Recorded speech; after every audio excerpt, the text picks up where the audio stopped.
കേരളത്തിന്റെ വിധി അറിയാൻ നമ്മൾ ഈ പറയുന്ന പോലെ വളരെ കുറച്ച് സമയങ്ങൾ മാത്രമേ ഉള്ളൂ. 10 വർഷത്തിന് ശേഷം അധികാരം തിരിച്ചു പിടിക്കാനാകുമെന്ന ഉറപ്പിലാണ് UDF.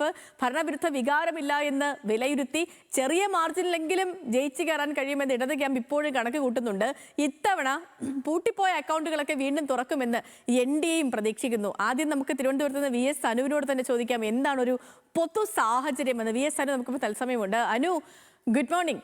പറഞ്ഞ പോലെ തന്നെ ഇനിയിപ്പം കൂട്ടിക്കിഴിക്കലുകൾക്കൊക്കെയുള്ള സമയമില്ല. കാരണം വിരലിൽ എണ്ണാവുന്ന മണിക്കൂറുകൾ മാത്രമേ ഉള്ളൂ. നാളെ ഈ സമയമാകുമ്പോഴത്തേനും ഏറെക്കുറെ പെട്ടി പൊട്ടാനുള്ള സമയമായി, ജനവിധി അറിയാനുള്ള സമയമായി. ഇപ്പോഴും ഈ മുന്നണികളുടെയൊക്കെ ഒരു കണക്ക് കൂട്ടൽ, പ്രതീക്ഷകൾ എങ്ങനെയാണ് അവസാന മണിക്കൂറുകളിൽ VS അനു? കാരണം ഇത്തവണത്തെ ഒരു തിരഞ്ഞെടുപ്പ് എന്ന് വെച്ചാൽ 2 മുന്നണികളെയും സംബന്ധിച്ച്, 2 അല്ല 3 മുന്നണികളെയും സംബന്ധിച്ച് ഏറെ നിർണായകമാണ്. ഇതിൽ BJP അവരൊരു മുന്നേറ്റം പ്രതീക്ഷിക്കുന്നുണ്ട്, ഓഫ് കോഴ്സ് ഉണ്ട്. തിരഞ്ഞെടുപ്പിൽ പലയിടത്തും അവർ അക്കൗണ്ടുകൾ തുറക്കുമെന്ന് പറയുന്നു, അതൊരു വശത്തുണ്ട്. പക്ഷേ ഇടതു മുന്നണിയെ സംബന്ധിച്ചും കോൺഗ്രസിനെയും UDFനെയും സംബന്ധിച്ചും അങ്ങനെയല്ല. കോൺഗ്രസിന്റെ രാജ്യത്തെ തന്നെ ഒരു തിരിച്ചുവരവ് പ്രതീക്ഷിക്കുന്നു കേരളത്തിലൂടെ. ഇടതു മുന്നണിയെ സംബന്ധിച്ചിടത്തോളം ഇന്ത്യയിൽ തന്നെ ഭരണമുള്ള ഏക സംസ്ഥാനമാണ് കേരളം.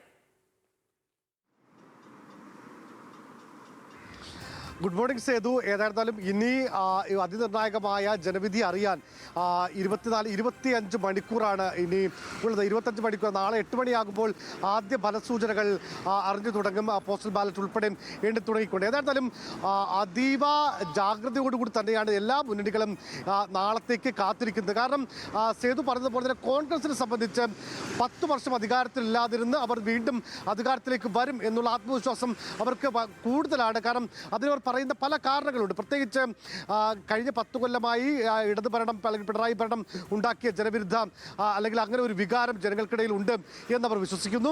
മാത്രമല്ല കോൺഗ്രസിൻ്റെ കരുത്തുറ്റ ഒരു നേതൃത്വം അത് അധികാരത്തിലേക്ക് വരും, തദ്ദേശ തെരഞ്ഞെടുപ്പിലെ വിജയം ആവർത്തിക്കും എന്നുള്ളതാണ് കോൺഗ്രസിൻ്റെ ഒരു ആത്മവിശ്വാസം. അതുകൊണ്ടാണ് ഈ എക്സിറ്റ് പോൾ ഫലങ്ങൾക്ക് ശേഷവും ഈ ഇഞ്ചോടിഞ്ച് പോരാട്ടമെന്ന് എക്സിറ്റ് പോളുകൾ പറയുമ്പോഴും മുഖ്യമന്ത്രി ചർച്ചകളുമായി ഏറ്റവും വളരെ വേഗത്തിൽ ഇപ്പോൾ നോക്കും മുസ്ലിം ലീഗിൻ്റെയൊക്കെ മന്ത്രിമാരെ അടക്കം തീരുമാനിച്ചു എന്നുള്ള വാർത്തകളടക്കം ഇന്നലെ പുറത്തു വന്നിരുന്നു.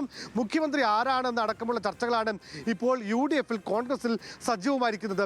LDF ആയിക്കോട്ടെ, നമുക്കറിയാം ഈ പറയുന്ന ടുഡേസ് ചാണക്യ പറഞ്ഞതുപോലെ 73 സീറ്റ് അവർ നേടും എന്ന് ടുഡേസ് ചാണക്യയുടെ എക്സിറ്റ് പോളിൽ പറയുന്നുണ്ട്. അതായത് ഒരു ഇഞ്ചോടിഞ്ച് പോരാട്ടമാണ് ഇടതുമുന്നണി ആ എക്സിറ്റ് പോളിൽ നിന്നും അവർ മനസ്സിലാക്കുന്നത്. അതുകൊണ്ട് തന്നെ വലിയ ഒരു തരംഗമില്ല എങ്കിൽ കൂടി ഒരു 78 തൊട്ട് ഒരു 80-82 സീറ്റിലേക്ക് എത്തി ഇവിടെ തുടർഭരണം നടത്താം എന്നുള്ള ഒരു ആത്മവിശ്വാസമാണ് ഇടത് ക്യാമ്പുകൾ.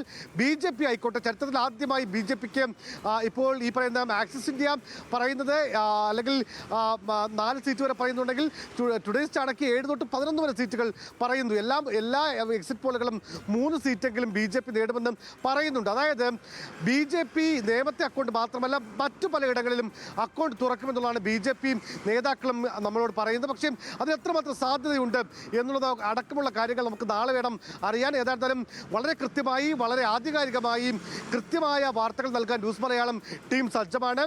നാളെ 6 മണിക്കോടുകൂടി തന്നെ ഈ പറയുന്ന സ്ട്രോങ് റൂമുകളിൽ അടുത്തേക്ക് നമ്മൾ പോകും. അവിടെ നിന്ന് സ്ട്രോങ് റൂം 7 മണിയോടുകൂടി തുറക്കും. 8 മണിയോടുകൂടിയാണ് ആദ്യ പോസ്റ്റൽ ബാലറ്റുകൾ എണ്ണി തുടങ്ങുക. ഏത് മുന്നണികളെ കേരളം ചേർത്ത് പിടിക്കുമെന്നുള്ളത് നാളെ നമുക്കറിയാം. സേതു, തുടർ ഭരണമോ ഭരണമാറ്റമോ? കേരളം കാത്തിരിക്കുന്ന വിധി. മെയ് 4 തത്സമയം ന്യൂസ് മലയാളം ഡിജിറ്റലിൽ.